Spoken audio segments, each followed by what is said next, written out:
Bonjour à tous, on se retrouve pour une nouvelle position avec ici le trait pour les blancs, une position de milieu de partie avec une dame, une tour, un fou et deux cavaliers de chaque côté et un nombre de pions égalité égal, donc 7 pions chacun pour les blancs et les noirs. Alors, des rocs opposés, hein, on remarque encore une fois toujours ces positions qui sont des positions générales d'attaque hein, en direction du roi adverse.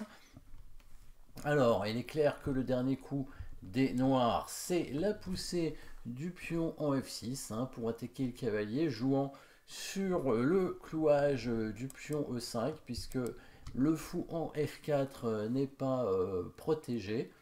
Donc on pourrait se dire à première vue, bah, le bon coup, enfin le coup à jouer, c'est un coup de cavalier, peut-être ramener le cavalier en F3 tout simplement. Eh ben on aurait tort bien sûr, puisque il faut jamais faire confiance à l'adversaire hein, et toujours vérifier si l'adversaire vraiment crée une menace en jouant le coup. Et on a toujours il a l'impression de le faire. On peut lui faire confiance en se disant bah, il attaque donc je bouge, j'évite son attaque, mais il faut vérifier. Et ici ce sera le cas. Les blancs ont eu raison de vérifier et de se rendre compte que finalement eh ben, ils pouvaient vraiment prendre le pion en F6. Par contre il faut calculer évidemment la suite parce que la suite est forcée. Le pion va prendre en F6 avec une attaque donc à la découverte sur la dame. Donc la dame va prendre le fou. Hein, c'était ce qu'avaient prévu les noirs évidemment hein, sur le coup F6. Ils avaient prévu de gagner le fou, mais ils n'étaient pas allés assez loin. Les blancs ont la possibilité de créer une attaque sur le roi noir simplement en prenant le pion en E6 hein, avec le cavalier, protégé du coup par la dame. Ça menace mat avec la tour qui arrive en D8, mais aussi ça menace le cavalier menace la dame. Donc le coup des noirs va être forcé, hein, il va être obligé d'échanger les cavaliers en E6. On va reprendre avec la dame sur échec. Là, le roi noir est obligé de bouger. Alors il a deux cases à sa disposition. Il peut aller soit en B8, soit en C7. Les blancs doivent calculer tout ça, évidemment, avant de prendre le pion F6. Hein, ils doivent calculer tout ça et voir le coup qui va arriver, évidemment, derrière. Alors, si le roi vient en B8, c'est... non, si le roi vient en C7, pardon, c'est relativement simple, parce que les blancs vont pouvoir faire échec en D7 avec leur dame. Ensuite, quand le roi va venir en B8, il pourra faire échec en D8 et venir prendre le pion en A5 avec la dame avant de ramener la tour en D8. On va regarder tout ça. Pion prend F6, dame prend F4, cavalier prend E6, donc menace mat, attaque la dame. Les noirs sont obligés de prendre le cavalier. Dame prend cavalier, échec. Voilà.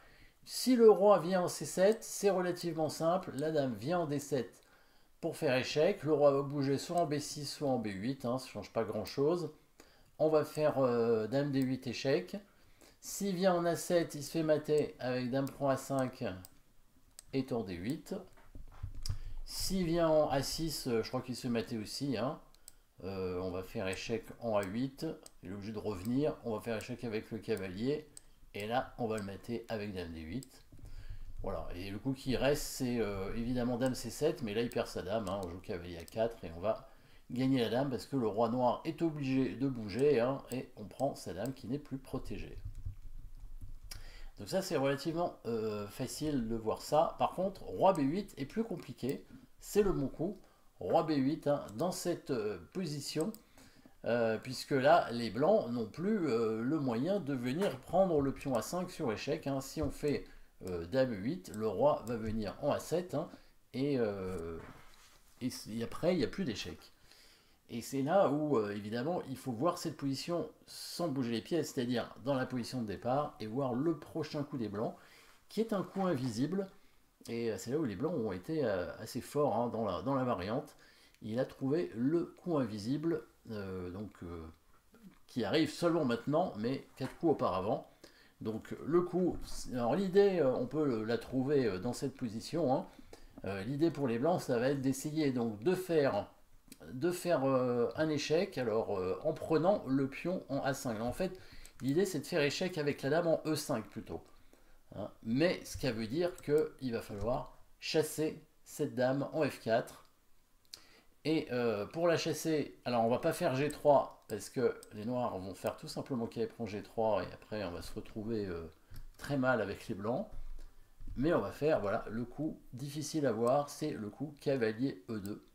Dans cette position, cavalier E2 qui attaque la dame, donc ça c'est le bon coup à trouver. Cavalier E2 qui attaque la dame, donc le coup d'attaque en reculant, hein, c'est pour ça que j'appelle ça un coup invisible, hein, c'est un coup difficile à voir tout simplement. Cavalier E2, la dame est attaquée. Si elle bouge tout simplement en C7, bah, on va lui récupérer le cavalier ici, hein, pas besoin d'aller plus loin, et les blancs restent avec 2 pions d'avance. Et si la dame se met en G5, voilà, c'est là on voit la petite idée du coup cavalier E2, c'est dévier la dame de cette diagonale pour pouvoir faire échec ici, et du coup aller capturer le pion avec la dame ici, et là c'est mat, hein, avec tour D8. Si le roi vient en C8, c'est mat aussi, hein, avec dame E8 et dame D8. Donc il resterait que le coup de fou en D6, mais on voit ici que le cavalier est bloqué parce qu'il y a la dame derrière qui n'est pas protégée. Donc les blancs peuvent tout simplement faire tour prend D6, menaçant une découverte, et déjà les blancs ont leurs 2 pions d'avance, hein, dans cette position. Donc une position gagnante. Sur le coup cavalier E2, il n'y avait pas d'autres coups, hein, pour les noirs, hein, à part dame G5 et dame C7. Hein. Bon, si la dame va ailleurs, hein, par exemple en H6, bah, on peut prendre le cavalier directement, hein, par exemple dame prend F5, bon il y a peut-être mieux, hein, probablement il y a mieux, mais là il n'y a pas beaucoup d'intérêt. De toute façon, les blancs peuvent récupérer directement le cavalier, il y a certainement mieux, hein, par exemple tour D8,